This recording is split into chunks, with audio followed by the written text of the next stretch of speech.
Dans le manoir parfait, deux fillettes vivent cachées, travaillant comme des ombres sans enfance.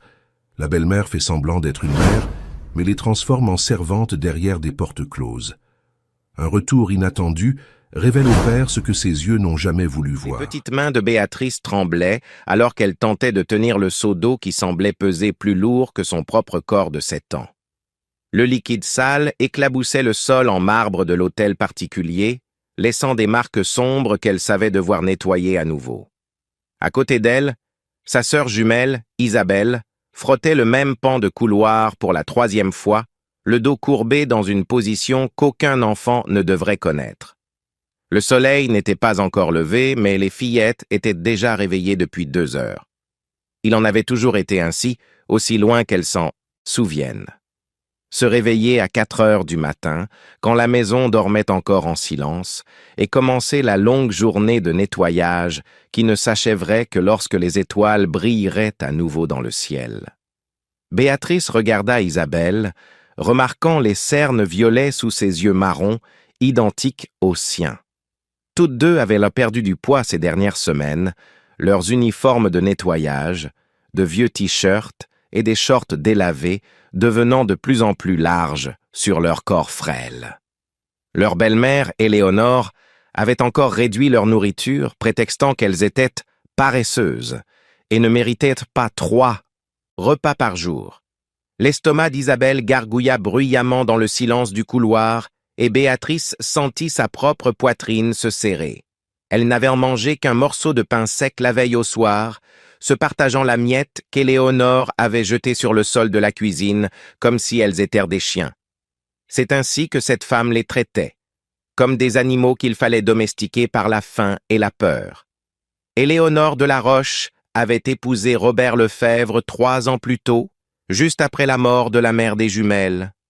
Elle était arrivée dans l'hôtel particulier d'un quartier chic, de Paris comme une sauveuse, une femme élégante et éduquée qui promettait de prendre soin des pauvres orphelines.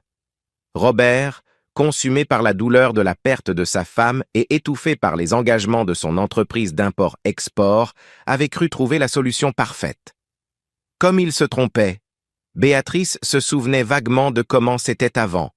Elle se souvenait de sa mère leur lisant des histoires au lit, des jeux dans le jardin, des rires qui résonnaient dans les chambres. Maintenant, l'hôtel particulier de 3 étages et 15 pièces était un labyrinthe de silence et de terreur, où chaque porte pouvait cacher une nouvelle punition.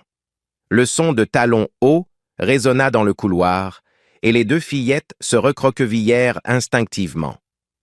Éléonore approchait, sa silhouette élégante drapée dans un peignoir de soie bleu marine. Même à 5 heures du matin, ses cheveux blonds étaient parfaitement coiffés et son maquillage impeccable dissimulait toute trace de sommeil. Qu'est-ce que c'est que ce désordre? La voix d'Éléonore trancha l'air comme une lame. Elle pointa les gouttes d'eau sur le sol, ses yeux bleus et froids fixés sur Béatrice. « Tu n'es même pas capable de porter un seau. Sans salir? »« Pardon, madame Éléonore, » murmura Béatrice en baissant la tête. Elle avait appris qu'il valait mieux s'excuser immédiatement, même quand elle n'avait rien fait de mal. « Les excuses ne nettoient pas le sol, » répliqua Éléonore en s'approchant des fillettes. « Vous allez nettoyer tout ce couloir à nouveau, et pas de petit déjeuner. Peut-être que la faim vous apprendra à travailler correctement. » Isabelle ravala un sanglot, ses petits poings serrés le long de son corps. Béatrice vit la révolte dans les yeux de sa sœur et secoua rapidement la tête, un signe silencieux qu'elles avaient développé au fil des mois. Il était dangereux de défier Éléonore. La dernière fois qu'Isabelle avait protesté, elles étaient restées 3 jours enfermées dans le débarras du fond, sans eau ni nourriture. Éléonore sourit en voyant le désespoir contenu des fillettes. C'était un sourire qui n'apparaissait jamais quand Robert était à la maison ou quand il y avait des invités. Dans ces occasions, elle se transformait en belle-mère attentionnée et dévouée, toujours soucieuse du bien-être de ses belles-filles. « Ah, et les filles !» ajouta-t-elle en se retournant avant de partir. « Aujourd'hui, nous aurons une visite importante pour le dîner. Monsieur Auguste Fournier, l'associé de votre père, viendra avec sa famille. Vous savez où vous devez rester, n'est-ce pas? Les jumelles hochèrent la tête en silence. Elles ne le savaient que trop bien. Chaque fois qu'il y avait des invités, elles étaient enfermées dans l'office de la cave, loin des yeux de quiconque pourrait se demander pourquoi les filles de l'hôte n'apparaissaient pas pour saluer les convives. Éléonore avait toujours une excuse toute prête. Les filles étaient malades, ou en voyage chez leurs grands-parents, ou simplement trop timides pour se montrer. Robert ne posait jamais de questions. Il faisait aveuglément confiance à Éléonore, convaincu qu'elle avait apporté ordre et discipline dans la vie de ses filles. Quand il rentrait tard du travail, épuisé par les réunions et les voyages d'affaires, Éléonore lui racontait comment les filles s'étaient bien comportées, comment elles s'épanouissaient sous sa garde. S'il remarquait que ses filles semblaient plus minces, plus silencieuses, plus distantes, Éléonore avait toujours une explication. « Elles traversent une phase difficile », disait-elle avec une fausse préoccupation. « C'est normal pour des enfants orphelines. Avec du temps et de la patience, elles surmonteront cela. » Et Robert y croyait. Il voulait croire qu'il avait pris la bonne décision, que ses filles étaient en sécurité pendant qu'il bâtissait l'empire commercial qui garantirait leur avenir. Il ne savait pas que, pendant qu'il accumulait des millions, ses filles se disputaient des miettes sur le sol de leur propre cuisine. Béatrice et Isabelle retournèrent au travail en silence, leurs petites mains abîmées, déplaçant de lourds chiffons sur le sol glacial. Le soleil commençait à se lever au dehors, peignant le ciel de rose et d'or, mais pour elles, il aurait pu être minuit. Il n'y avait aucune différence. Chaque jour était identique au précédent. Travail, faim, peur, et le sentiment constant d'avoir été oublié du monde. Dans la cuisine, la gouvernante, Marie, observait tout à travers l'entrebâillement de la porte. Ses yeux sombres s'emplirent de larmes en voyant les fillettes, mais elle s'éloigna rapidement. Éléonore avait été très claire sur ce qui arriverait à tout employé qui interférerait dans l'éducation des enfants. Marie avait 5 enfants à nourrir et ne pouvait pas perdre son emploi. Comme plusieurs autres dans la maison, elle avait choisi le silence de la survie. Pendant ce temps, à 1 heure de là, Robert Lefebvre signait des contrats dans son luxueux bureau, sans imaginer que ses décisions les plus importantes ne se trouvaient pas sur les tableurs devant lui, mais l'attendaient à la maison, portant des seaux plus lourds que leurs propres rêves perdus. L'horloge de l'hôtel particulier sonna 6 heures du matin, et les fillettes savaient qu'elles avaient encore 10 heures de travail devant elles. 10 heures avant de pouvoir poser leur tête sur les matelas fins du débarras du fond, en rêvant d'un jour où quelqu'un, n'importe qui, les verrait enfin. Le dîner dans l'hôtel particulier des Lefebvre était parfait. La table en acajou brillait sous le lustre de cristal, reflétant la lumière dorée qui dansait sur la porcelaine fine et l'argenterie polie. Éléonore s'était surpassée dans la décoration, avec des arrangements floraux importés et des bougies parfumées qui embaumaient la pièce de lavande française. Robert souriait en servant du vin à ses invités, fier de l'élégance que sa femme avait apportée à la maison.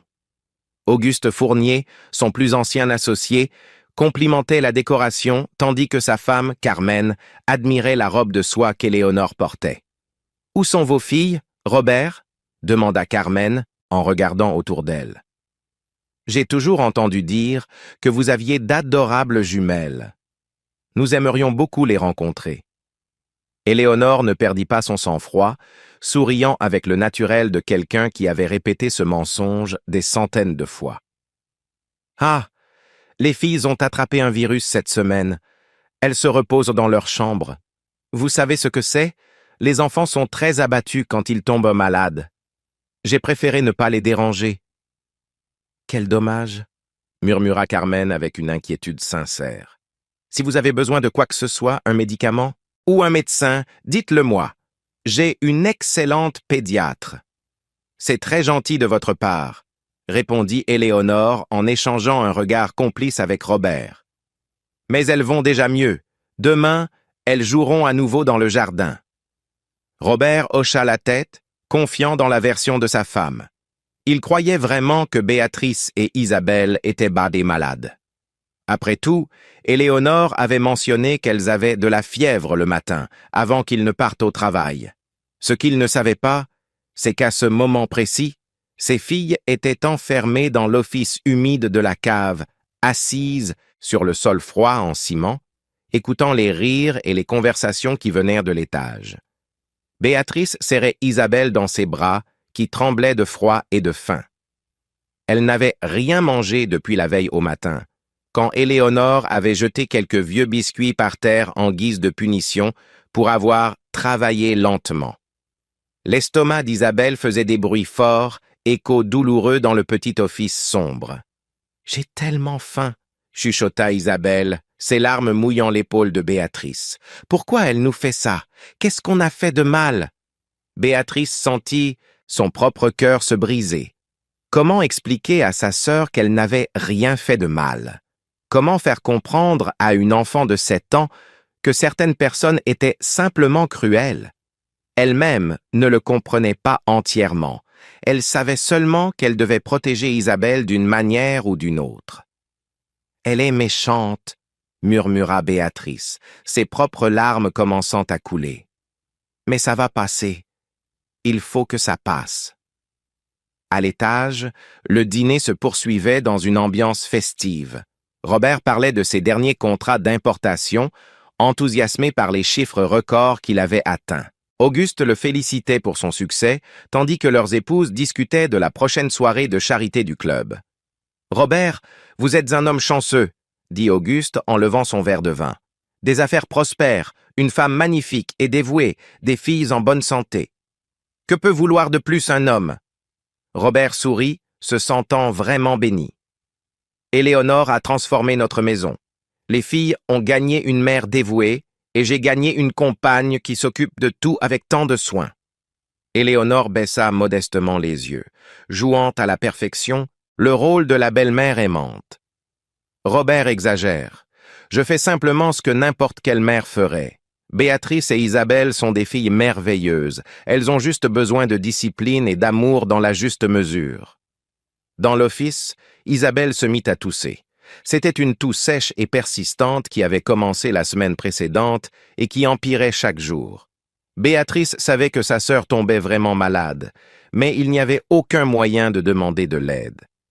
Éléonore avait été claire, toute comédie ou simulation de maladie entraînerait des punitions encore pires. « Essaie de ne pas tousser trop fort », demanda Béatrice en caressant les cheveux bruns de sa sœur. « Si elle entend… » Elles savaient toutes deux ce qui se passerait. La dernière fois qu'Isabelle avait toussé pendant une visite importante, Éléonore les avait enfermées à la cave pendant 3 jours, prétendant qu'elle dérangeait les adultes avec leur cinéma. Quand Robert avait demandé où étaient les filles, elle avait simplement dit qu'elles étaient allées rendre visite à une tante imaginaire en province. Le chauffeur de la famille, Charles, descendit à la cave pour chercher une bouteille de vin gardée dans la cave à vin. En passant devant l'office, il entendit la toux d'Isabelle et s'arrêta. Ses yeux s'emplirent de colère et de tristesse en imaginant les fillettes là-dedans, mais il savait qu'il ne pouvait rien faire. Éléonore avait renvoyé la dernière employée qui avait remis en question le traitement des enfants, inventant une histoire de vol pour Robert. Charles remonta à la cuisine avec la bouteille, où il trouva Marie en train de préparer le dessert. Ils se regardèrent, partageant le poids silencieux de connaître la vérité. Marie essuya ses larmes avec son tablier, tandis que Charles serrait les poings. « On ne peut pas continuer à faire comme si on ne savait pas », chuchota Marie, vérifiant qu'ils étaient seuls. « Et qu'est-ce qu'on va faire ?» répliqua Charles, l'amertume dans la voix. « Tu as 5 enfants, j'ai 3 petits-enfants qui dépendent de mon salaire. Elle inventera n'importe quoi pour nous renvoyer, et qui va croire 2 employés contre sa parole ?» Marie savait qu'il avait raison. Éléonore était intelligente et calculatrice. Elle ne blessait jamais les filles là où les marques pouvaient être vues. Elle ne criait jamais quand il y avait d'autres personnes à proximité. Elle avait toujours une explication parfaite pour tout. et Robert lui faisait entièrement confiance. De retour au dîner, la conversation s'était tournée vers l'éducation des enfants. Carmen mentionnait l'école privée où ses enfants étudiaient, vantant les méthodes pédagogiques et les activités extrascolaires. « Et vos filles, Robert, dans quelle école sont-elles inscrites ?» demanda-t-elle. Éléonore répondit promptement. « Nous avons opté pour l'enseignement à domicile temporairement. Béatrice et Isabelle ont traversé une période difficile après la perte de leur mère, alors nous avons pensé qu'il valait mieux qu'elles s'adaptent progressivement. J'ai une pédagogue qui vient 3 fois par semaine. » C'était un mensonge, bien sûr. Il n'y avait pas de pédagogue, pas d'éducation. Les filles savaient à peine lire au-delà des bases qu'elles avaient apprises avant la mort de leur mère. Éléonore les maintenait délibérément dans l'ignorance, sachant que des enfants sans éducation étaient plus faciles à contrôler et à manipuler. Robert hocha la tête, impressionné par le dévouement de sa femme. Éléonore a fait beaucoup de recherches sur le sujet. Elle veut s'assurer que les filles reçoivent une attention individualisée. « Quel soin admirable !» loua Auguste. « Vous êtes des parents exemplaires. » L'ironie de ces mots trancha l'air comme une lame invisible. Un homme était félicité pour sa paternité exemplaire, tandis que ses filles dépérissaient dans la cave de sa propre maison, affamées et malades, invisibles au monde qui les entourait. Dans l'office, Isabelle avait cessé de tousser, mais elle tremblait maintenant violemment.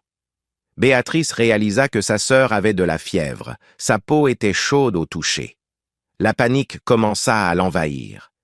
Et si Isabelle tombait vraiment malade? Et si elle s'évanouissait? Comment l'expliquerait-elle à Robert? « Isa, reste avec moi », murmura Béatrice, serrant sa sœur encore plus fort. « Demain, ça ira mieux. Ça va toujours mieux. » Mais pour la première fois, Béatrice n'était pas sûre que ces paroles soient vraies. L'état d'Isabelle empirait de jour en jour et elle ne savait plus combien de temps elle pourrait tenir. La peur que quelque chose de terrible arrive à sa sœur se mêlait à la peur de ce qu'Éléonore ferait si elle découvrait qu'Isabelle était réellement malade. À l'étage, le dîner touchait à sa fin.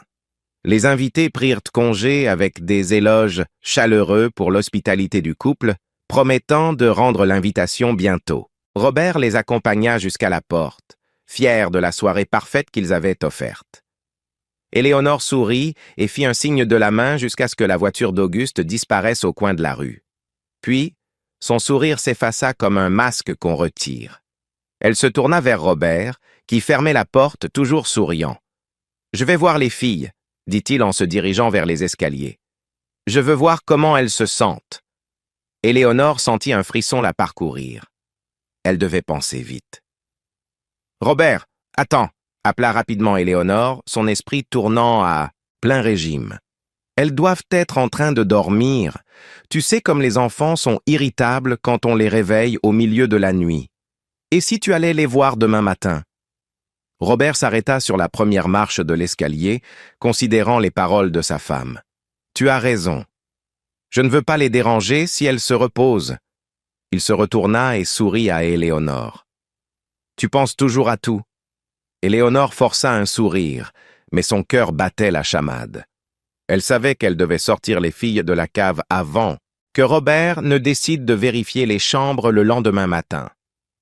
Un mensonge en entraînait un autre, et elle commençait à être à court d'options. « Je vais monter d'abord pour voir si elles vont bien, » proposa-t-elle, essayant de garder une voix désinvolte. « Si elles sont réveillées, je t'appelle. » Robert accepta, se dirigeant vers son bureau pour examiner quelques documents. Éléonore monta en courant, le cœur battant à tout rompre. Elle n'avait que quelques minutes pour exécuter son plan. D'abord, elle se rendit dans la chambre qui était censée être celle des filles, une pièce qu'elle avait transformée en débarras, mais où elle gardait 2 lits faits au cas où Robert déciderait de jeter un œil. Rapidement, elle défit les lits, laissa des verres d'eau à moitié vides sur les tables de chevet et dispersa quelques médicaments pour enfants sur la commode. Elle devait créer la scène parfaite d'enfants malades qui avaient passé la journée au repos. Puis elle descendit silencieusement à la cave. Ses mains tremblaient en ouvrant la porte de l'office. Béatrice et Isabelle étaient blotties dans un coin, Isabelle visiblement plus mal en point que quelques heures auparavant. La fillette était pâle, ses lèvres violacées et sa respiration difficile. « Debout !» ordonna Éléonore dans un murmure rauque. « Maintenant, on va dans la chambre. » Béatrice tenta de relever Isabelle, mais sa sœur tenait à peine debout. Ses jambes tremblaient violemment, et elle s'appuyait contre le mur pour ne pas tomber. « Elle ne va pas bien », chuchota Béatrice, la peur se lisant dans ses yeux. « Elle a besoin d'un médecin. » Éléonore agrippa fermement le bras de Béatrice. « Elle a besoin de silence et d'obéissance. Si vous faites le moindre bruit, la moindre comédie, vous retournerez dans un endroit bien pire que cette cave. Compris ?» Les deux fillettes hochèrent la tête, terrorisées. Éléonore les força à monter lentement, vérifiant que Robert était toujours dans son bureau. Le son de la musique classique qu'il avait l'habitude d'écouter en travaillant résonnait dans le couloir, masquant les pas chancelants des enfants. Arrivée dans la chambre, Éléonore poussa les filles sur les lits. Isabelle s'effondra sur le matelas, les yeux fermés et la respiration laborieuse. Béatrice s'assit sur le bord du lit de sa sœur, lui tenant la main glacée. « Restez ici et ne faites aucun bruit », siffla Éléonore. « Si votre père monte, vous dormez depuis des heures. S'il vous demande quelque chose, vous vous sentez mieux. Un mot de travers, et vous découvrirez ce que c'est que de passer une semaine sans manger. » Elle sortit de la chambre, la verrouillant de l'extérieur. Béatrice regarda la serrure, confirmant ce qu'elle soupçonnait déjà. Elles étaient prisonnières, même dans leur propre chambre. Éléonore avait fait installer des verrous extérieurs sur toutes les portes que les filles pouvaient utiliser. Isabelle gémissait doucement, son petit corps tremblant sous la fine couverture. Béatrice s'allongea à côté d'elle, essayant de la réchauffer avec son propre corps. Elle savait que sa sœur était très malade, plus malade qu'elle ne l'avait jamais été. La peur qu'Isabelle puisse, que quelque chose de terrible puisse arriver, la consumait. En bas, Éléonore retrouva Robert qui sortait de son bureau. « Comment vont-elles » demanda-t-il, sincèrement inquiet. « Elles dorment profondément » mentit Éléonore. « Isabelle a encore un peu de fièvre, mais rien d'inquiétant. Je lui ai donné un antipyrétique et elle va déjà beaucoup mieux. » Robert parut soulagé. « Tant mieux. Demain, je veux les voir. Mes filles me manquent quand elles sont malades. »« Bien sûr, » acquiesça Éléonore. « Je suis sûr que demain, elles joueront normalement. » Mais elle savait que c'était loin d'être la vérité. L'état d'Isabelle empirait rapidement et Béatrice atteignait ses limites émotionnelles. Elle avait besoin d'un nouveau plan, quelque chose qui expliquerait toute détérioration visible des filles. Dans la cuisine, Marie finissait de nettoyer les dernières assiettes du dîner. Elle avait entendu les pas pressés d'Éléonore monter et descendre les escaliers, et son instinct maternel l'alertait que quelque chose n'allait pas du tout. Pendant le dîner, elle avait remarqué qu'aucune assiette n'était sortie pour les filles, pas même un simple encas pour des enfants soi-disant malades. Charles apparut dans la cuisine, l'air sombre. « Marie, il faut qu'on parle. » Ils s'éloignèrent vers l'arrière-cuisine, où ils pouvaient parler sans être entendus. « Quand je suis descendu chercher le vin, j'ai entendu la petite tousser, » soupira Charles. « On aurait dit qu'elle était très mal. Et tu as remarqué qu'on n'a préparé aucune nourriture pour elles aujourd'hui ?» Marie hocha la tête, ses larmes menaçant de déborder. « Je suis inquiète, Charles. Ces enfants dépérissent sous nos yeux, et nous ne faisons rien. Que peut-on faire ?» Charles s'assit lourdement sur une chaise. « Qui va nous croire? Madame Éléonore est maligne. Si on essaie de parler à Monsieur Robert, elle niera tout et trouvera même un moyen de nous accuser. Mais si l'une des filles meurt... » La voix de Marie trembla. « Et si on se tait et que quelque chose de terrible arrive? Comment vivrons-nous avec ça? » Charles resta silencieux, le poids de la responsabilité morale écrasant ses épaules. Il avait vu beaucoup de choses en 60 ans de vie, mais il ne s'était jamais senti aussi impuissant que maintenant. Dans la chambre, Béatrice observait Isabelle avec un désespoir croissant. Sa sœur avait cessé de gémir et respirait maintenant avec difficulté, un son rauque et inquiétant. Ses petites mains étaient glacées, et elle ne répondait pas quand Béatrice chuchotait son nom. « Isa, s'il te plaît » supplia Béatrice en secouant doucement l'épaule de sa sœur. « Ne me laisse pas seule.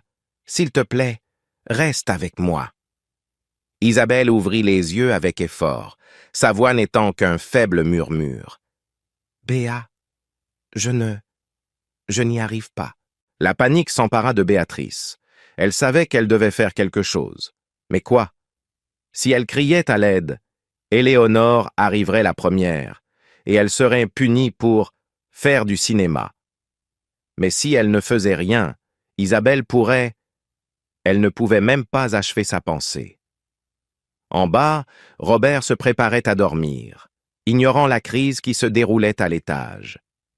Il croyait vraiment que ses filles se remettaient d'un simple virus, soignées par leur dévouée belle-mère. Éléonore, de son côté, était dans son dressing, choisissant sa tenue pour le lendemain. Elle avait remarqué que l'état d'Isabelle empirait, mais cela ne l'inquiétait pas. En fait, cela la rassurait presque. Un enfant malade serait une excuse parfaite pour maintenir les filles isolées plus longtemps. Elle pourrait prétexter qu'elles avaient besoin d'un repos prolongé, peut-être même suggérer une hospitalisation temporaire dans une clinique privée loin de la ville. Ce qu'Éléonore ne savait pas, c'est que ses actions étaient observées plus attentivement qu'elle ne l'imaginait.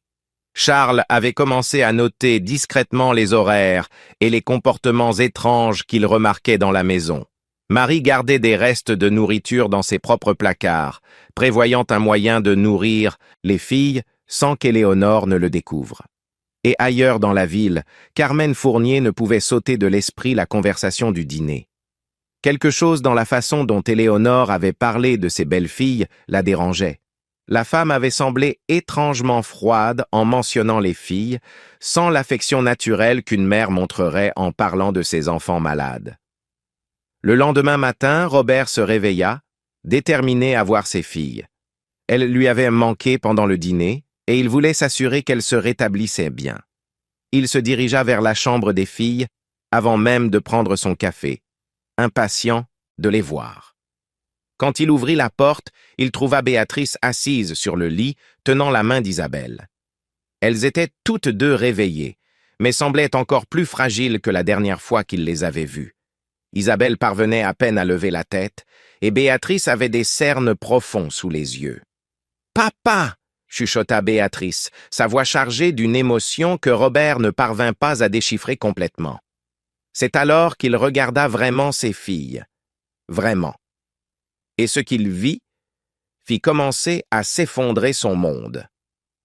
Robert resta paralysé sur le seuil de la chambre, ses yeux parcourant chaque détail qu'il avait ignoré pendant si longtemps. Les vêtements des filles étaient bien trop amples, leur visage d'une pâleur maladive, et il y avait quelque chose dans les yeux de Béatrice qu'il n'avait jamais vu auparavant, une tristesse profonde et ancienne qui ne devrait pas exister dans le regard d'une enfant de 7 ans. « Béatrice, Isabelle, dit-il en s'approchant lentement, comment vous sentez-vous » Isabelle parvint à peine à ouvrir les yeux pour regarder son père. Ses lèvres étaient sèches et gercées, et quand elle essaya de parler, seul un faible murmure sortit. « Papa, je... » Robert s'agenouilla à côté du lit, touchant le front d'Isabelle. Elle brûlait de fièvre, mais en même temps son corps tremblait de froid. Comment n'avait-il pas remarqué qu'elle était si malade? Comment Éléonore n'avait-elle pas insisté pour qu'ils appellent un médecin? « Elle est très chaude, » murmura Robert, une inquiétude sincère dans la voix. « Depuis combien de temps a-t-elle de la fièvre ?» Béatrice jeta un regard rapide vers la porte, vérifiant si Éléonore était dans les parages.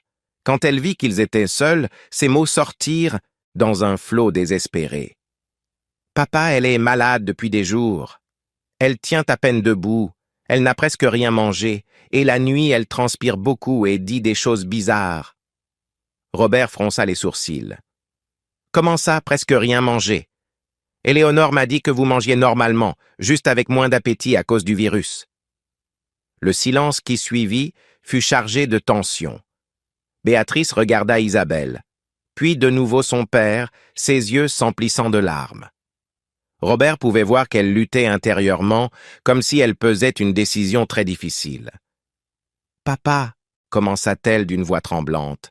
« On ne... » « Robert, qu'est-ce que tu fais là-haut » La voix d'Éléonore résonna dans le couloir, interrompant le moment.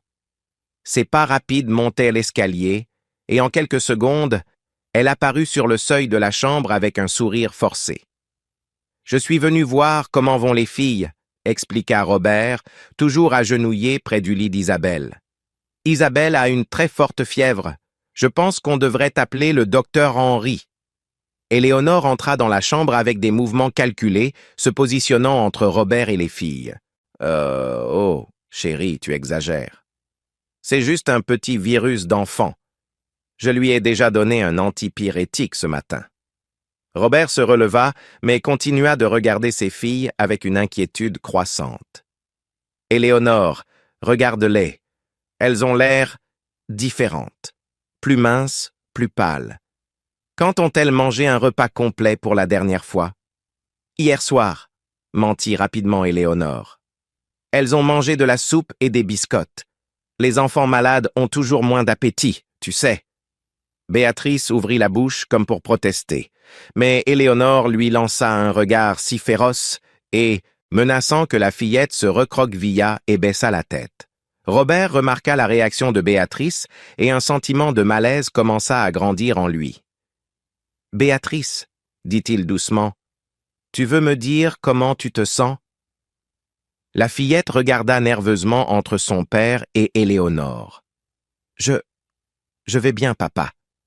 Je suis juste inquiète pour Isabelle. » Robert perçut l'hésitation dans la voix de sa fille, la façon dont elle évitait son regard direct. Quelque chose n'allait pas, mais il n'arrivait pas à identifier quoi exactement. « Je vais appeler le médecin, » décida Robert. « Isabelle doit être examinée correctement. »« Robert, c'est inutile, » protesta Éléonore, une pointe d'irritation s'échappant de sa voix soigneusement contrôlée. « Tu vas effrayer les enfants. C'est juste une grippe ordinaire. »« Mieux vaut prévenir, » insista Robert en sortant son téléphone de sa poche. « Je vais appeler le docteur Henry tout de suite. » Éléonore sentit la panique monter en elle. Un médecin poserait des questions, examinerait les filles plus attentivement, pourrait découvrir des signes de malnutrition ou d'autres problèmes qu'elle ne pourrait pas expliquer. Elle devait agir vite. « Très bien, » accepta-t-elle avec un soupir résigné. « Mais laisse-moi d'abord préparer les filles. Elles ne sont pas présentables et tu connais le docteur Henry. Il commente toujours tout. » Robert hésita, puis acquiesça. « Je vais l'appeler et lui demander quand il peut venir. Dis-leur de ne pas s'inquiéter. » Il sortit de la chambre composant déjà le numéro du médecin.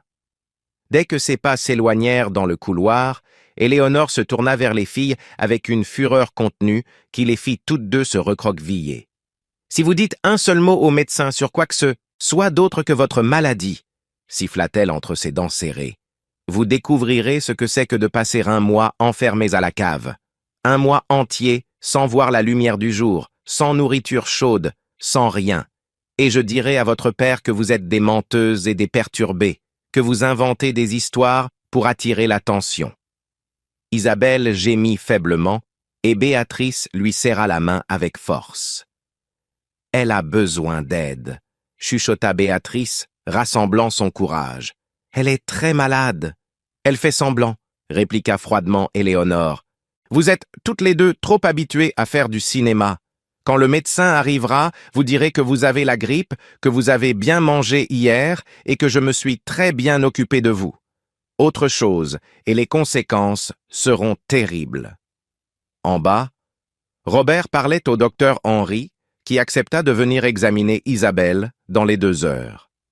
Après avoir raccroché, Robert resta debout dans le salon, une étrange sensation le dérangeant. Quelque chose dans la façon dont Béatrice avait regardé Éléonore, Quelque chose dans le ton de sa voix ne semblait pas juste.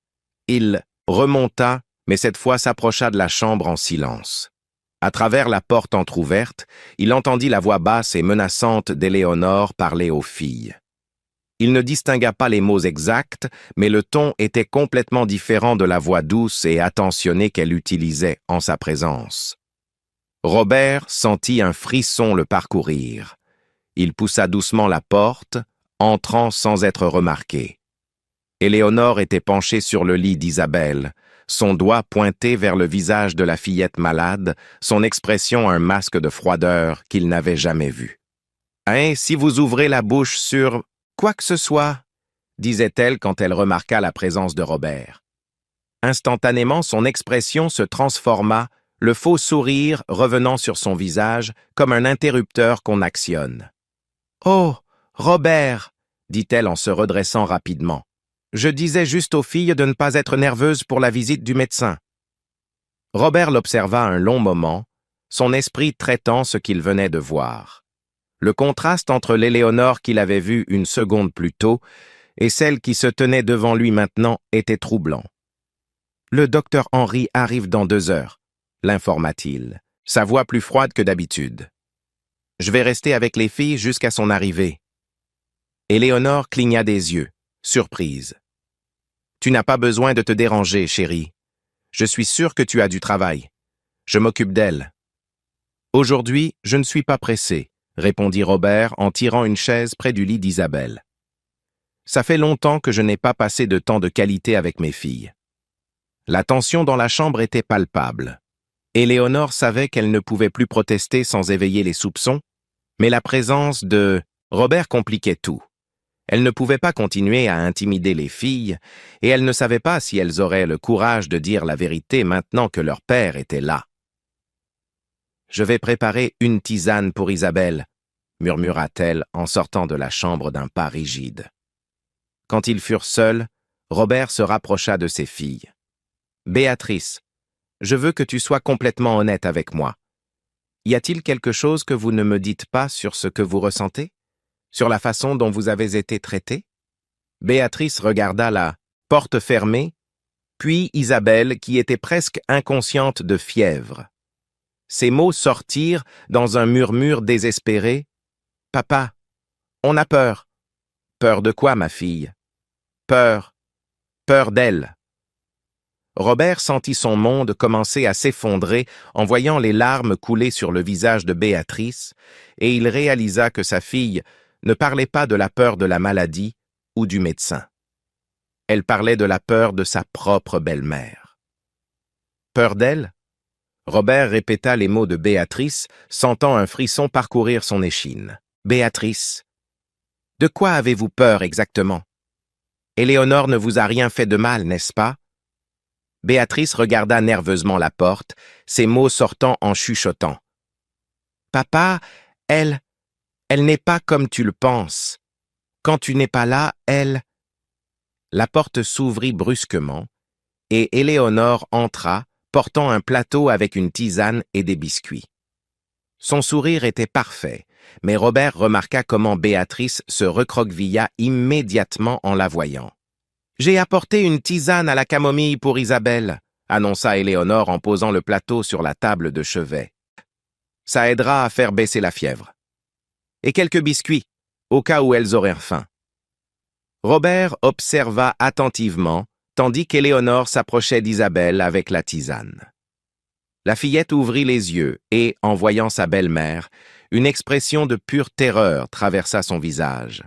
C'était subtil, mais sans équivoque, la peur d'une enfant qui avait appris à craindre la présence de quelqu'un.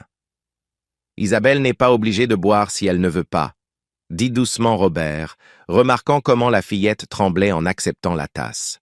« Bien sûr qu'elle doit le faire, » répliqua fermement Éléonore. « Les enfants malades doivent s'hydrater. Isabelle, bois tout. » Le ton autoritaire dans la voix d'Éléonore fit froncer les sourcils à Robert. Il y avait quelque chose de trop directif, presque cruel, dans sa façon de parler aux filles. C'était très différent de la manière affectueuse dont elle s'adressait à elles en présence d'autres personnes. Isabelle essaya de boire la tisane, mais ses mains tremblaient tellement qu'elle faillit renverser la tasse.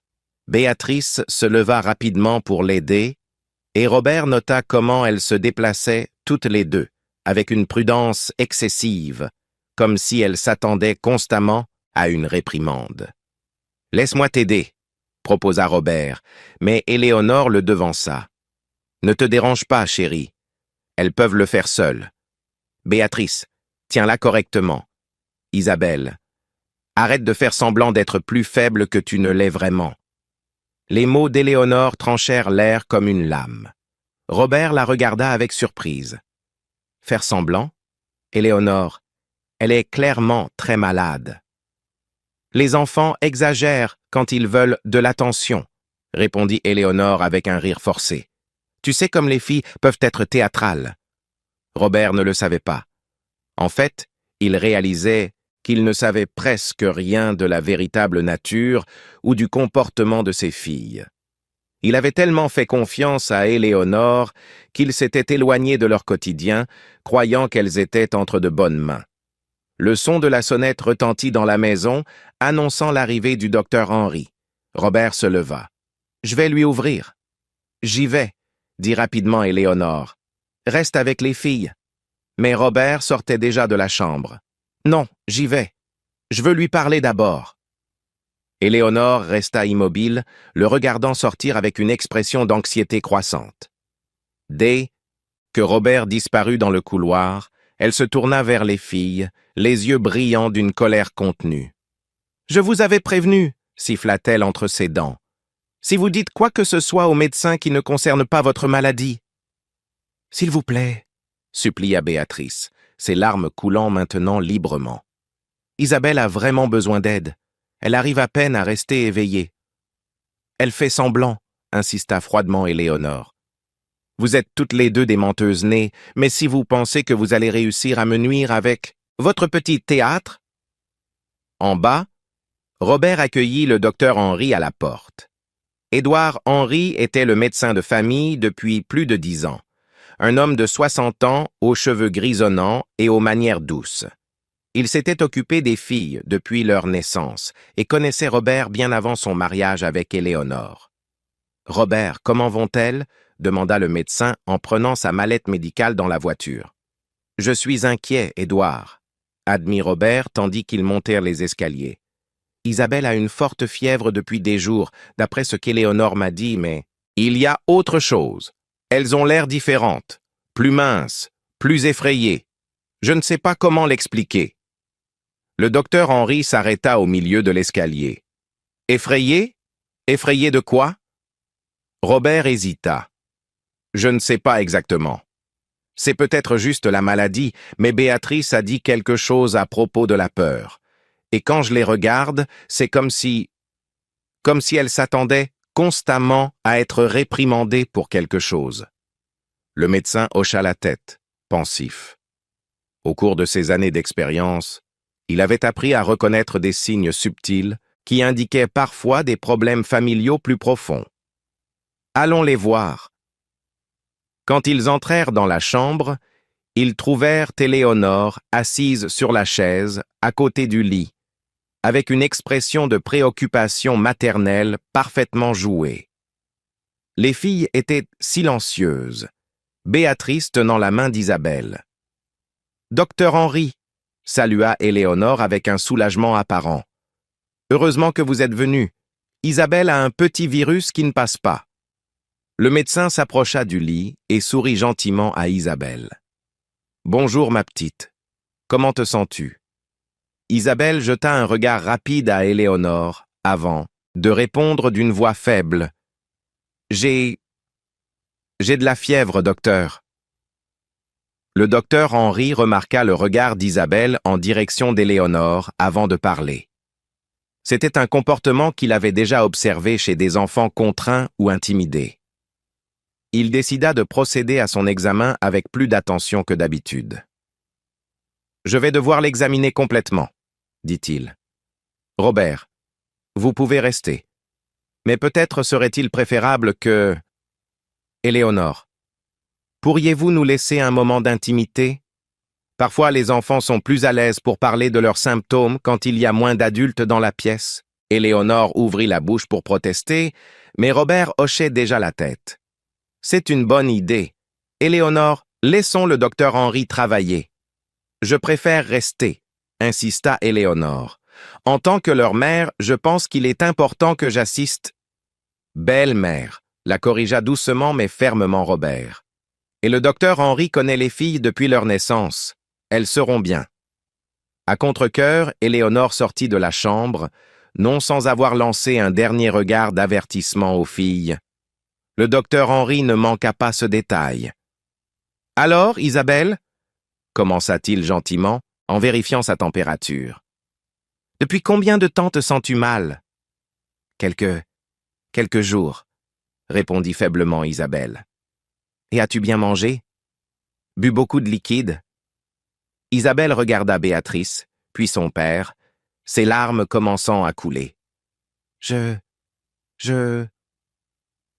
normal de perdre l'appétit quand on est malade, » la rassura le médecin, mais ses yeux experts notaient déjà d'autres signes inquiétants. La malnutrition évidente, la pâleur excessive, les marques de fatigue qui allaient au-delà d'un simple virus. Quand il examina les bras d'Isabelle pour prendre sa tension, il remarqua de petites marques sombres. Ce n'étaient pas des bleus de chute, mais des marques qui semblaient avoir été faites par une poigne trop ferme sur ses bras maigres. « Béatrice » appela-t-il doucement. « Toi aussi, tu t'es sentie mal ?» Béatrice secoua la tête, mais le docteur Henry remarqua qu'elle présentait également des signes similaires de malnutrition et de stress. Quelque chose n'allait vraiment pas.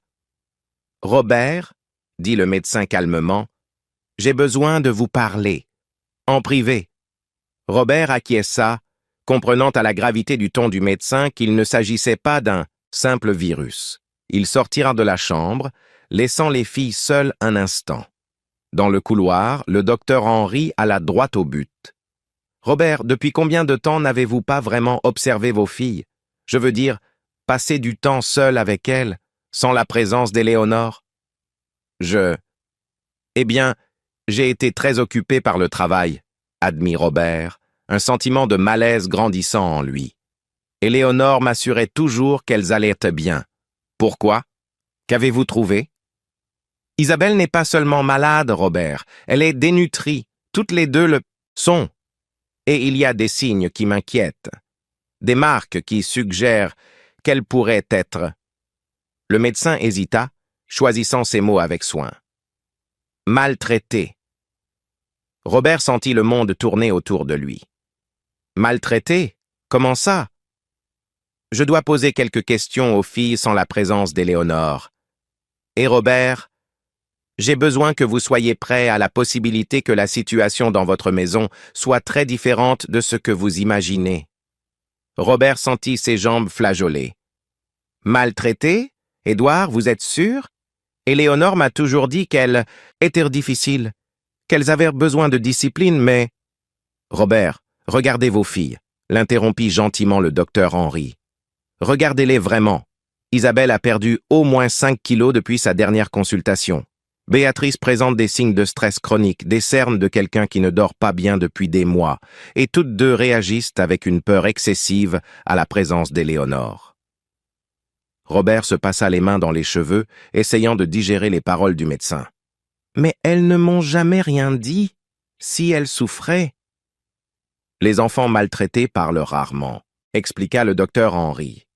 Surtout quand ils sont menacés ou quand ils croient qu'ils ne seront pas écoutés. Je dois poser quelques questions aux filles, mais avant, Robert, vous devez décider si vous êtes prêt à entendre la vérité, même si elle est douloureuse. Robert hocha la tête bien que son esprit soit en plein tumulte. Comment avait-il laissé cela se produire? Comment n'avait-il pas remarqué que ses propres filles souffraient dans sa maison? Ils retournèrent dans la chambre où les filles restaient blotties l'une contre l'autre sur le lit. Le docteur Henry tira une chaise, plus près d'elle, et sourit gentiment. « Les filles, je vais vous poser quelques questions et je veux que vous soyez complètement honnêtes avec moi. Vous n'aurez aucun problème à dire la vérité, je vous le promets. » Béatrice regarda nerveusement la porte. « Madame Éléonore va être en colère. » Éléonore n'est pas là, dit Robert en s'approchant de ses filles. Il n'y a que nous trois. Vous pouvez tout me dire. Le docteur Henry commença par des questions simples. Isabelle, quand as-tu mangé un repas complet pour la dernière fois? Isabelle regarda Béatrice puis chuchota. Je ne me souviens pas. Et toi, Béatrice? Hier matin, on a trouvé de vieux biscuits dans l'office, murmura Béatrice. Mais avant ça fait plusieurs jours. Robert sentit son estomac se nouer. Comment ça? Éléonore m'a dit que vous aviez mangé de la soupe hier soir. Les deux fillettes se regardèrent et Béatrice se mit à pleurer. Papa, on ne mange pas à table depuis très longtemps. Parfois, elle jette de la nourriture par terre pour qu'on la ramasse comme si on était des chiens. Le monde de Robert s'effondra. Qu'est-ce que vous dites? Le docteur Henry posa une main sur l'épaule de Robert. Continuez, les filles. Où dormez-vous? Dans le débarras du fond, répondit Béatrice. Il est tout petit et froid. Il n'y a que 2 matelas par terre. Et cette chambre? Demanda Robert, regardant autour de la pièce qu'il pensait être celle où ses filles dormaient. On ne vient ici que quand tu es à la maison, expliqua Béatrice. Elle nous laisse faire semblant d'habiter ici pour que tu ne te doutes de rien. Robert s'assit lourdement sur la chaise, les mains tremblantes. Depuis combien de temps ça dure? Depuis toujours, chuchota Isabelle d'une voix faible. Depuis qu'elle est venue vivre ici. 3 ans, murmura Robert, plus pour lui-même. 3 ans que vous vivez comme ça, et je n'en savais rien. Le docteur Henry poursuivit son interrogatoire prudent. Les filles, est-ce qu'Éléonore vous a déjà fait du mal physiquement? Béatrice montra ses poignets maigres, où des marques violettes étaient visibles. Elle serre très fort quand elle est en colère. Et parfois, elle nous tire les cheveux ou nous pousse. Et elle vous fait travailler? Tous les jours, confirma Béatrice. On nettoie toute la maison, on fait la lessive, on range tout, de 4 heures du matin jusqu'à tard le soir. Robert était en état de choc complet. 4 heures du matin? Vous avez 7 ans. Elle dit qu'on doit apprendre à être utile, expliqua Béatrice. Que les enfants paresseux ne méritent ni nourriture ni affection. Le docteur Henry posa encore quelques questions, documentant mentalement tous les détails qui confirmaient ses pires craintes. Quand il eut terminé, il se tourna vers Robert. « J'ai besoin de vous parler à nouveau, en privé. » Dans le couloir, le docteur Henry alla droit au but. « Robert, il s'agit de maltraitance grave, dénutrition, travail infantile, négligence affective, isolement. Ces enfants sont torturés dans leur propre maison. » Robert s'appuya contre le mur, se sentant sur le point de s'évanouir. Comment ai-je permis que cela arrive? Comment ai-je pu être aussi aveugle? Les personnes comme Éléonore sont des maîtres de la manipulation, expliqua le médecin. Elle a créé une façade parfaite pour vous, tout en maintenant les filles sous son contrôle par la peur. Que dois-je faire maintenant? Demanda Robert désespéré. Premièrement, Isabelle doit être hospitalisée. Elle est sévèrement déshydratée et dénutrie. Deuxièmement, vous devez éloigner immédiatement Éléonore des filles. Et troisièmement, le docteur Henry hésita. Je vais devoir faire un signalement à l'aide sociale à l'enfance. C'est obligatoire dans des cas comme celui-ci. Robert hocha la tête, sachant que c'était la bonne chose à faire, même si cela signifiait que sa négligence en tant que père serait exposée. Faites ce qui est nécessaire. Je veux juste que mes filles soient en sécurité. Ils retournèrent dans la chambre pour informer les filles de l'hospitalisation d'Isabelle.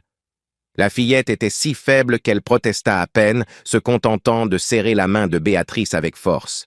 « Je vais avec elle, » déclara Robert. « Béatrice aussi, vous ne serez pas séparés. » C'est alors qu'ils entendirent des pas rapides dans le couloir. Éléonore apparut à la porte, son visage un masque de fausse inquiétude. Comment va-t-elle, docteur? J'espère que ce n'est rien de grave. Le docteur Henry la fixa fermement. Isabelle doit être hospitalisée immédiatement. Dénutrition sévère. Le visage d'Éléonore pâlit légèrement, mais elle reprit rapidement contenance. Dénutrition? C'est impossible. Elle mange normalement. Non, dit Robert, sa voix froide et ferme. Elle ne mange pas. Aucune des deux ne mange. Et je le sais maintenant.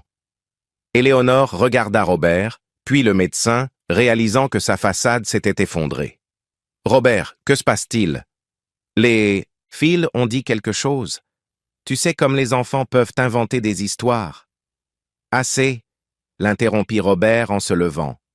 C'est fini, Éléonore. Je sais tout.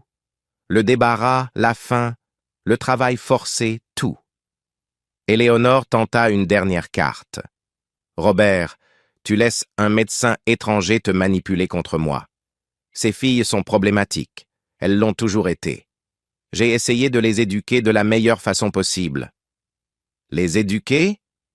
Robert tremblait de colère. Tu les as torturées, elles ont 7 ans et tu les as forcées à vivre comme des esclaves. Je me suis occupé d'elles pendant que tu travaillais, cria Éléonore, son masque tombant enfin complètement. Ces enfants gâtés avaient besoin d'apprendre la discipline. Si elles ont inventé des histoires de faim, c'est parce qu'elles sont manipulatrices. Le docteur Henry intervint. Madame de la Roche, je vais devoir vous demander de vous éloigner des filles. Maintenant. Éléonore réalisa qu'elle avait perdu le contrôle de la situation. Ses yeux s'emplirent d'une colère froide et calculatrice. Robert, tu vas regretter d'avoir cru ces menteuses. Elles vont détruire ta vie comme elles ont détruit ma paix dans cette maison. Sors, dit Robert avec une fermeté qui le surprit lui-même. Sors de la chambre, sors de ma maison, sors de la vie de mes filles. Éléonore jeta un dernier regard aux filles, et même avec Robert et le médecin présent, elle ne put cacher la rage dans ses yeux. Ça ne se passera pas comme ça, murmura-t-elle avant de quitter la chambre. Le docteur Henry appela une ambulance, tandis que Robert s'agenouillait près du lit de ses filles. « Pardonnez-moi, chuchota-t-il, des larmes coulant sur son visage. Pardonnez-moi de ne pas avoir vu, de ne pas vous avoir protégé. » Béatrice prit la main de son père. « Papa, maintenant tu sais.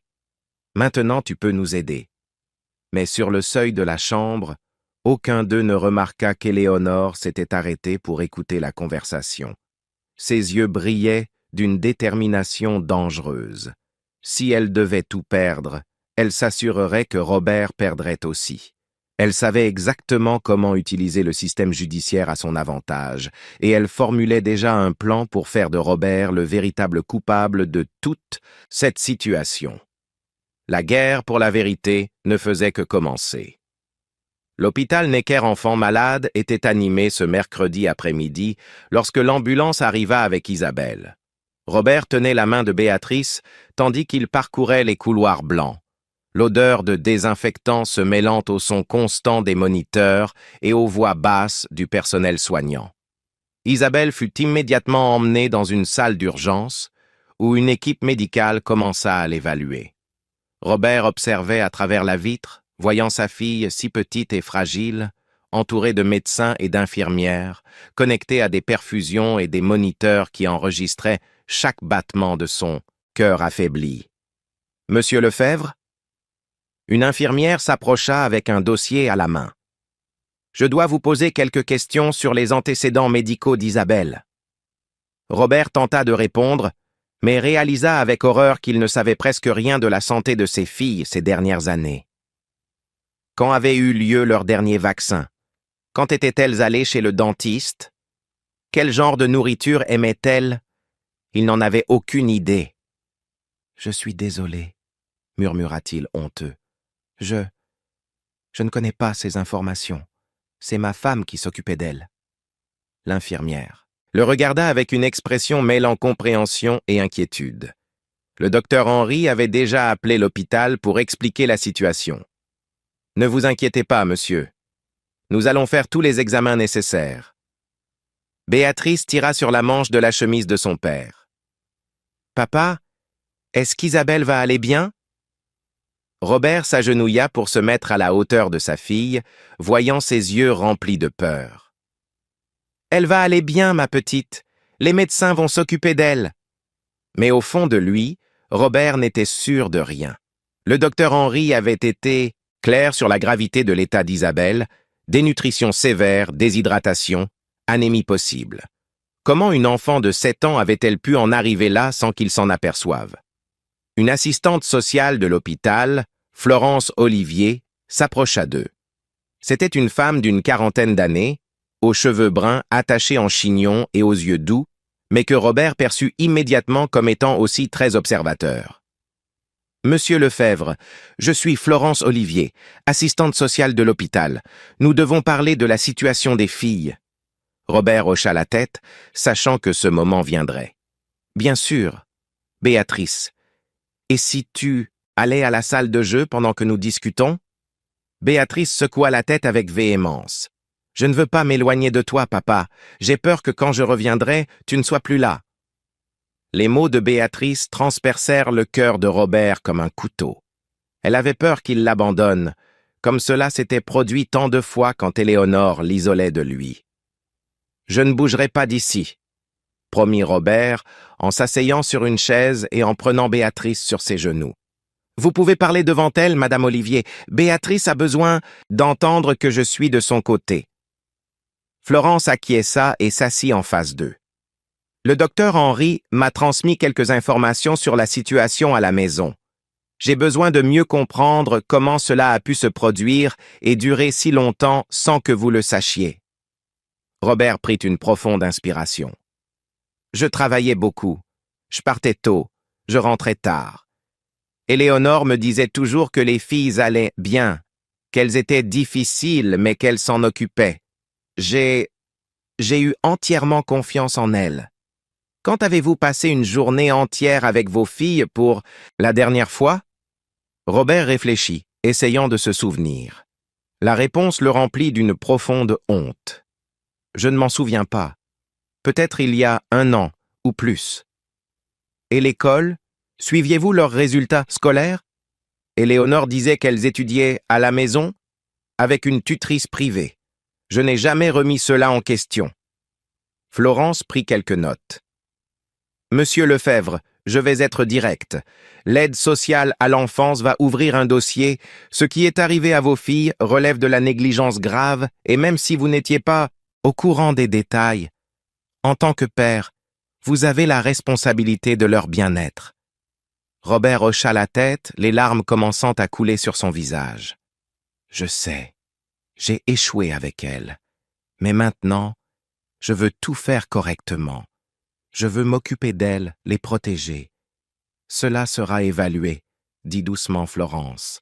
« Pour l'instant, Béatrice peut rester avec vous, mais sous surveillance, et nous aurons besoin de garanties qu'Éléonore n'aura plus accès aux filles. » C'est à ce moment que le téléphone de Robert sonna. Le nom d'Éléonore s'afficha à l'écran. Il répondit avec hésitation. « Robert, il faut qu'on parle, » dit la voix d'Éléonore.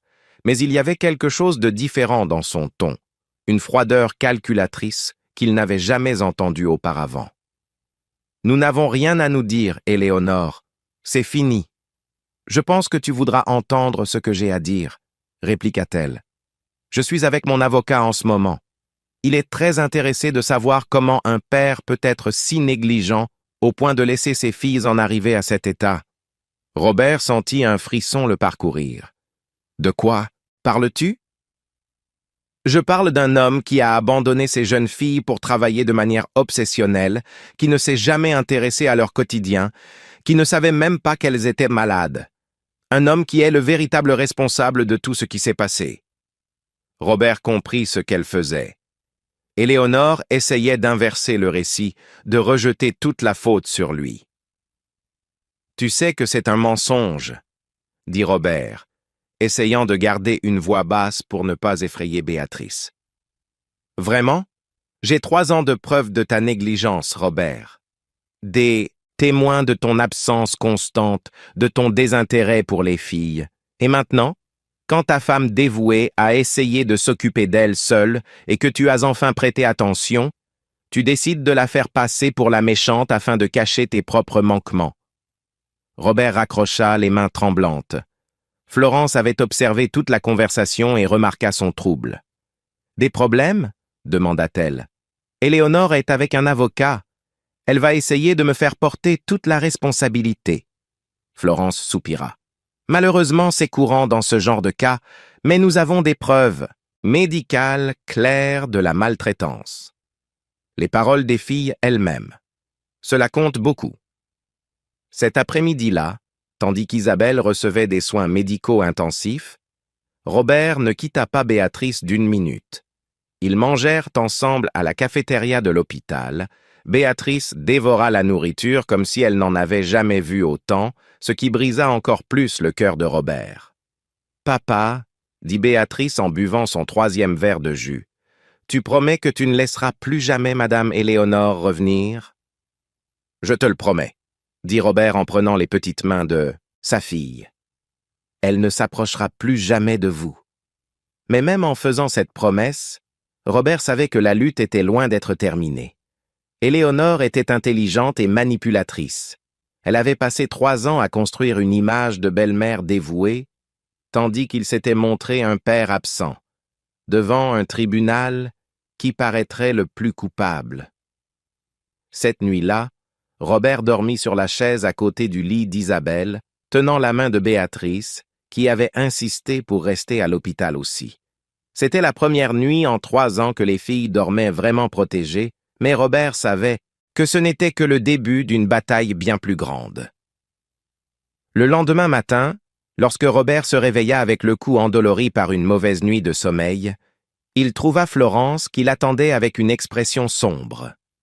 « Monsieur Lefebvre, nous avons un problème, » dit-elle à voix basse. « Éléonore a déposé une requête au tribunal, affirmant que vous êtes psychologiquement instable et un danger pour les filles. Elle demande leur garde provisoire, prétextant qu'elle est la seule figure parentale qu'elles connaissent et que les séparer d'elle serait un traumatisme supplémentaire. » Robert sentit le monde tourner. « Elle peut faire ça ?»« Elle l'a fait. Nous avons une audience préliminaire cet après-midi. Vous allez avoir besoin d'un avocat et vous en aurez besoin maintenant. » Robert regarda Béatrice, qui dormait paisiblement pour la première fois depuis des années, et Isabelle, qui montrait enfin des signes d'amélioration. Comment Éléonore pouvait-elle essayer de les reprendre après tout ce qu'elle avait fait? Mais Robert était déterminé à se battre. Peu importe le prix, il ne permettrait pas que ses filles retournent dans cet enfer. La guerre juridique qui s'annonçait serait brutale, mais il était prêt à tout affronter pour protéger Béatrice et Isabelle. Le téléphone de Robert sonna de nouveau. Cette fois, c'était son avocat d'affaires qui avait reçu une notification concernant l'affaire. « Robert, nous devons nous voir immédiatement, » dit la voix pressante de l'avocat. « La situation est plus compliquée que nous l'imaginions. » Le cabinet d'avocats Martin & Associés était plongé dans un silence tendu lorsque Robert arriva pour la réunion d'urgence. Son avocat, maître Marcel Martin, un homme de 50 ans avec 25 ans d'expérience en droit de la famille, était entouré de documents étalés sur la table. « Robert, asseyez-vous, » dit Marcel avec une expression grave. « Nous devons parler de la requête d'Éléonore, mais avant, nous avons découvert quelque chose qui change complètement cette affaire. » Robert s'assit, encore secoué par la possibilité de perdre à nouveau ses filles. « Qu'avez-vous découvert ?» Marcel sortit un épais dossier. « Vous vous souvenez du testament de votre première femme, Clarisse? À son décès, elle a laissé un fonds en fiducie pour les filles, n'est-ce pas? » « Oui, elles ne pourront accéder à l'argent qu'à 18 ans, » confirma Robert. « C'est une somme considérable, environ 2 millions d'euros. » « Exactement. Et vous souvenez-vous des clauses spécifiques de ce fonds? » Robert fronça les sourcils. « Pas complètement. Il y avait tellement de documents à l'époque. » Marcel ouvrit le testament. « Voici le point crucial. S'il vous arrive quelque chose, ou si vous êtes déclaré inapte à vous occuper des filles, le contrôle du fonds passe au tuteur légal des enfants jusqu'à leurs 18 ans. Pendant cette période, le tuteur a accès aux revenus du fonds pour les dépenses de soins et d'éducation. Robert sentit un frisson le parcourir. Combien d'argent cela représente-t-il annuellement? Environ 200 000 € par an en revenus, répondit Marcel. Et voici ce que nous avons découvert. Éléonore consulte des avocats spécialisés en tutelle et en fonds fiduciaires depuis plus d'1 an. Elle se préparait à cela. Vous êtes en train de dire qu'elle a tout planifié? Je dis qu'elle avait une motivation financière très forte pour isoler vos filles de vous et créer des conditions qui démontreraient dans votre négligence en tant que père, expliqua Marcel. Si elle parvenait à convaincre un tribunal que vous êtes inapte et qu'elle est la seule tutrice adéquate, elle obtiendrait un accès légal à 200 000 € par an pour les 11 prochaines années. Robert se leva brusquement, arpentant la pièce. Plus de 2 millions d'euros. Elle a torturé mes filles pour de l'argent. Il y a plus, continua Marcel. J'ai engagé un détective privé pour enquêter sur le passé d'Éléonore. Nous avons découvert qu'elle a déjà fait ça. Robert se retourna vivement. Comment ça? Éléonore a été mariée 2 fois auparavant. Dans les 2 cas, il y avait des enfants et des questions d'héritage. Lors de son premier mariage, elle a réussi à devenir la tutrice légale du fils de son mari après des allégations de négligence paternelle. Pour le second, la situation était similaire. Dans les 2 cas, lorsque les enfants ont atteint la majorité et qu'elle a perdu l'accès aux fonds, les relations se sont terminées brusquement. Robert sentit une colère froide l'envahir. C'est une prédatrice financière. Et maintenant, nous avons de quoi le prouver, dit Marcel en sortant un autre document. De plus, j'ai obtenu quelque chose de mieux. Marie, la gouvernante qui travaille chez vous, a finalement accepté de témoigner. Elle a conservé des preuves. Marie? Mais elle a toujours été si silencieuse. Elle avait peur de perdre son emploi. Mais quand elle a su que les filles étaient à l'hôpital, elle a décidé de parler. Et Robert, ce qu'elle a peut détruire complètement la défense d'Éléonore. Marcel montra une boîte à chaussures remplie de photographies, de vidéos sur un téléphone portable et de notes manuscrites. Marie a secrètement documenté les abus pendant 2 ans, expliqua Marcel. Des photos des filles, nettoyant la maison, dormant dans le débarras, mangeant par terre, des vidéos d'Éléonore leur criant dessus et les forçant à travailler, et un journal détaillant chaque incident dont elle a été témoin. Robert prit l'une des photos avec des mains tremblantes. C'étaient Béatrice et Isabelle, visiblement plus jeunes, nettoyant le sol en marbre du salon avec des seaux plus grands qu'elles. L'image était dévastatrice. « Pourquoi ne m'a-t-elle pas montré ça avant ?» demanda Robert, la voix brisée. « Elle a essayé de vous approcher plusieurs fois, mais Éléonore l'interceptait toujours. Marie a également enregistré des conversations où Éléonore menace de renvoyer tout employé qui interférerait dans l'éducation des enfants. » Marcel lança l'un des enregistrements audio. La voix froide d'Éléonore résonna dans la pièce. « Si quelqu'un ici se mêle des affaires des enfants, il perdra son emploi sur le champ, et je m'assurerai qu'il ne retrouve jamais de travail à Paris.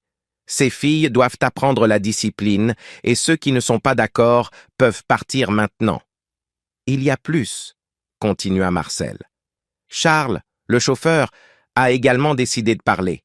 Il a un registre de toutes les fois où Éléonore lui a demandé de vous mentir sur l'endroit où se trouvaient les filles. Selon lui, chaque fois que vous demandiez après elle, elle inventait des excuses. Elles étaient chez des amis, trop malades pour se montrer, en train de dormir. Il a tout noté dans un carnet. Robert se rassit, digérant toutes ces informations. Avons-nous suffisamment de preuves? Robert, nous avons des preuves plus que suffisantes non seulement pour garantir que vous conserviez la garde des filles, mais aussi pour poursuivre Éléonore au pénal pour maltraitance infantile, travail d'enfant et fraude financière. L'audience eut lieu l'après-midi suivant au tribunal pour enfants de Paris. Robert arriva accompagné de Marcel, portant plusieurs dossiers de documents. De l'autre côté de la salle, Éléonore était élégamment vêtue, accompagnée de son avocat, maître Richard Lebrun, connu pour son habileté à manipuler les récits juridiques. La juge Carmen Dubois, une femme aux cheveux grisonnants et au regard attentif, examina les documents préliminaires avant de commencer l'audience. Nous sommes ici pour examiner la demande de tutelle d'urgence présentée par Madame Éléonore de la Roche contre Monsieur Robert Lefebvre, annonça la juge. Maître, Lebrun, présentez votre argumentation. L'avocat d'Éléonore se leva avec assurance. Madame la juge, ma cliente a passé 3 ans à s'occuper seule des filles de Monsieur Lefebvre, qui s'est révélé être un père complètement absent. Les enfants sont traumatisés par ce changement soudain de routine et ont besoin de la stabilité que seule ma cliente peut leur offrir. Objection, Madame la juge, interrompit Marcel. La défense présente un récit complètement faux des faits. Nous demandons la permission de présenter nos preuves. La juge acquiesça. Procédez, maître Martin. Marcel se leva, portant la première preuve. Madame la juge, ce que nous avons ici n'est pas un cas de père absent, mais un cas de manipulation systématique et de maltraitance infantile à motivation financière. Il présenta les photographies de Marie, les vidéos, les enregistrements audio. L'expression de la juge devint plus sérieuse à chaque preuve présentée. Lorsque l'enregistrement d'Éléonore menaçant les employés fut diffusé, le visage de la femme pâlit visiblement. De plus, continua Marcel, nous avons découvert que la requérante a un historique de comportement similaire. Elle a été impliquée avec 2 autres hommes veufs ayant des enfants et des fonds en fiducie, utilisant la même stratégie d'isoler les enfants pour obtenir le contrôle de leur héritage. Maître Lebrun tenta de s'opposer.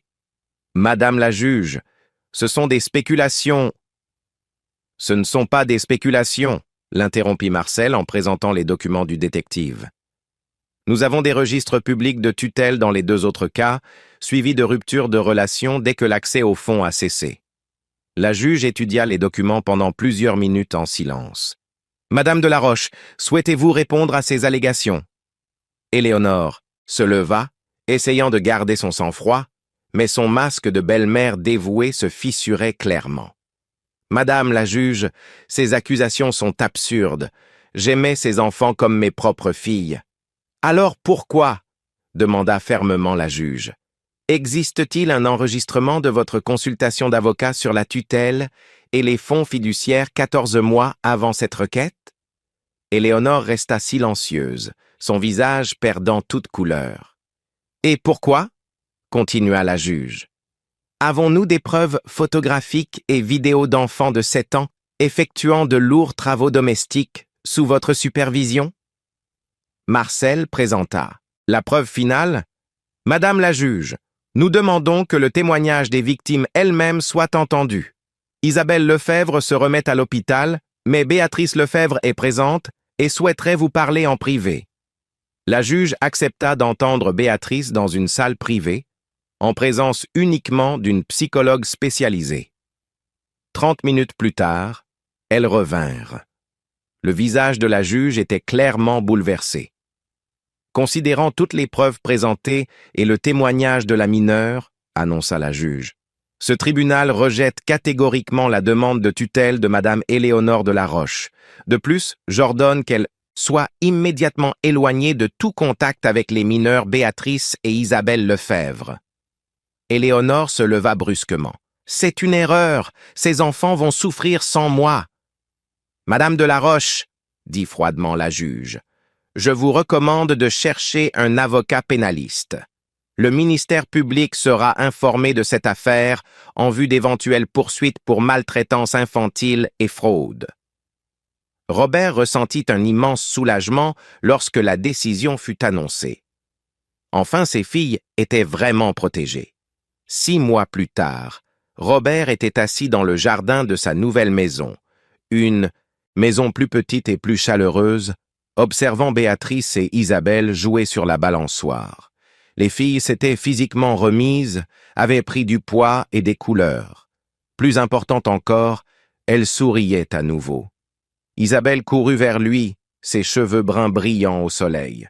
« Papa, viens jouer avec nous !»